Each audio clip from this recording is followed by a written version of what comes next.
میرے دادا مرشد مفتی اعظم ہند مولانا مصطفیٰ رضا خان اعلیٰ حضرت کے چھوٹے بیٹے، ان کا ایک مرید اپنے کسی دوست سے کہنے لگا میرے پیر مفتی اعظم ہے. اس نے کہا تم سنیوں کا طریقہ ہے، جس کو بناتے ہو اعظم ہی بنا دیتے ہو، امام تو اعظم، اعلیٰ حضرت تو اعلیٰ حضرت، مفتی تو مفتی ہے، تمہارا طریقہ ہے. اس نے کہا نہیں، میرے پیر واقعی بڑے عالم ہیں. اس نے کہا میں جاؤں گا، ایسا مسئلہ پوچھوں گا تیرے پیر کو جواب ہی نہیں آئے گا. وہ ساتھ لے گیا. جب سرکار مفتی اعظم کی خدمت میں، اعلیٰ حضرت کے بیٹے وہ بھی چھوٹے والے، تیری نسل پاک میں ہے بچہ بچہ نور کا، چھوٹے بیٹے اعلیٰ حضرت کے بیٹھک میں بیٹھے تھے. تو وہ آگے اعتراض کرنے والے کو لے کے آپ کا مرید پوچھ لے جو مسئلہ پوچھنا ہے. بیٹھک کے 2 دروازے تھے، ایک بار کھلتا تھا ایک گھر میں. بیٹھے سلام کلام کے بعد کیسے آئے؟ کہا حضور یہ کوئی بات پوچھنا چاہتا ہے. اور وہ رستے میں کہہ رہا تھا میں ایسا سوال پوچھوں گا تیرے پیر کو جواب ہی نہیں آئے گا. رستے میں یہ باتیں کرتا آ رہا. کہا پوچھو. اس نے پوچھا، کہنے لگا جی بتائیے نبی پاک علیہ السلام کی 4 بیٹیوں کے نام کیا ہیں؟ کہنے لگا تو تیرے پیر کو تو 4 بیٹیوں کے نام نہیں آتے، وہ کتاب دیکھنے چلے گئے، وہ تو دیکھ کے بتائیں گے، ان کو تو نام نہیں یاد. پر کیا کرے، فاضل بریلوی کا کمال ہی بڑا انوکھا ہے. یہ رضا کے نیزے کی ماڑ ہے کہ ادو کے سینے میں غار. اعلیٰ حضرت کا رنگ ہی کچھ نرالا ہے. شہزادہ اعلیٰ حضرت واپس آئے، سر پہ امامہ ہے اور داڑھی سے پانی کے قطرے گر رہے ہیں. اور آ کے کھڑے ہوئے تو فرمانے لگے میں وضو کرنے گیا تھا، میں نے نبی پاک کی بیٹیوں کے نام کبھی بغیر وضو کے زبان سے ادا ہی نہیں چھوڑے. میں وضو کرنے گیا تھا. وہ شخص کہنے لگا حضور وضو کے ساتھ؟ تو آنکھوں میں آنسو آ گئے. فرمانے لگے تمہیں کیا بتاؤں وہ کس پاک گھرانے کی شہزادی ہے. رو پڑے. کہنے لگے میرے تو باپ کا عقیدہ ہے کہ تیری نسل پاک میں ہے بچہ بچہ نور کا، تو ہے نور تیرا سب گھرانہ نور کا. میں کیا کروں، مجبوری ہے. ہمارے بزرگوں نے اہل بیت کی محبت کا یہ رنگ پیش کیا ہے. یہ کیا محبت ہوئی؟ یکم محرم سے 10 محرم تک بازاری لوگ کھڑے کر دیے اور کہا اہل بیت کا ذکر کریں گے اور زینب پاک کا نام لیں گے اور سکینہ پاک کی، یہ لوگ پاک کریں گے جن کا لب و لہجہ ہی بازاری ہے، یہ گفتگو کریں گے. اور بہت سارے ہمارے لوگ دیکھنے چلے جاتے ہیں. مجھے شکوہ ہے اپنے دوستوں سے بھی، یہ چھپ کر کے بیٹھے رہتے ہیں محرم کے دنوں میں. آپ کا کوئی تعلق نہیں امام علی مقام کے ساتھ. کل بھی روزہ رکھیں گے انشاءاللہ، پرسوں بھی روزہ رکھیں گے. اور ہم امام حسین کا دن اس طرح منائیں گے کہ روزانہ قرآن پاک کی تلاوت کریں گے. ہم امام علی مقام کی یاد اس طرح منائیں گے کہ حسین تو نے جس سجدے میں سر کٹایا تھا 9-10 کو زیادہ سجدے کریں گے.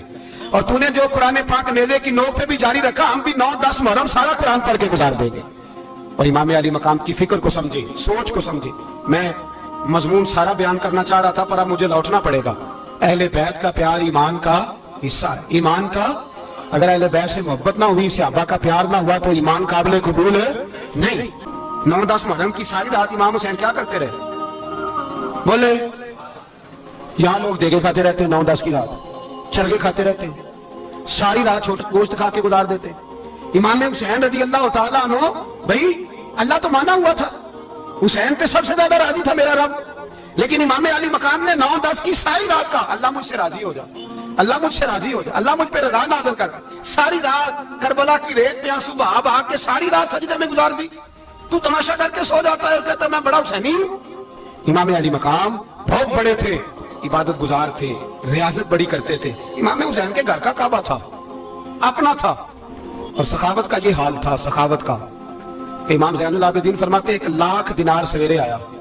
کتنا؟ سمجھ لیں اربوں خربوں روپے آج کے حساب سے 1,00,000 دینار. اور فرماتے ہیں فاطمہ کے لال دروازے پہ بیٹھ گئے پیسے لے کے اور لوگوں کو بلا بلا کے نظر دی. فرمایا تھوڑے سے لے جاؤ، تھوڑے سے لے جاؤ، تھوڑے سے لے جاؤ، تھوڑے سے. فرماتے زور تک امام حسین نے لاکھوں بانٹ دیے. اٹھ کے اندر آئے تو میں نے کہا ابا جی کو 1 دینار بچا لیتے. آپ جب بازو اٹھاتے ہیں تو آپ کے کرتے پہ 17 پہ بند لگے ہوئے ہیں، ایک کرتا ہی نیا لے لیتے. تو فرماتے میری طرف دیکھ کے کہنے لگے بیٹے، یہ نہیں کہا کہ میں لے لیتا کرتا، لفظوں پہ غور کرنا.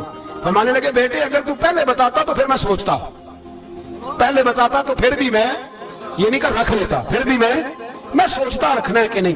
امام حسین نے سخاوت کی، عبادت کی، ریاضت کی، قرآن پڑھا، تلاوت کی، درگزر کیا، پیار کیا. امام حسن کے پاس ایک لونڈی تھی، وہ دودھ لے کے آئی، دودھ گرم تھا، آپ کے اوپر گر گیا. اور وہ تھی بھی اسی طرح کی، اکثر کام پہ دھیانی میں کرتی تھی، کنیز تھی گھر. دودھ گرا تو وہ کانپنے لگی کہ میں نے کئی غلطیاں کی، اب تو بہت سخت غلطی ہے. گرم دودھ امام پہ پڑ گیا تو امام صاحب نے تلاوت شروع کر دی. امام حسن نے والکاظمین الغیظ والعافین عن الناس واللہ یحب المحسنین. فرمایا جو غصہ پی جائے اور لوگوں کو معافی دے، ان سے تو اللہ محبت فرماتا ہے، ان سے تو اللہ پیار کرتا ہے. امام صاحب نے اس لونڈی کو فرمایا جا تو اللہ کی رضا کے لیے آزاد ہے،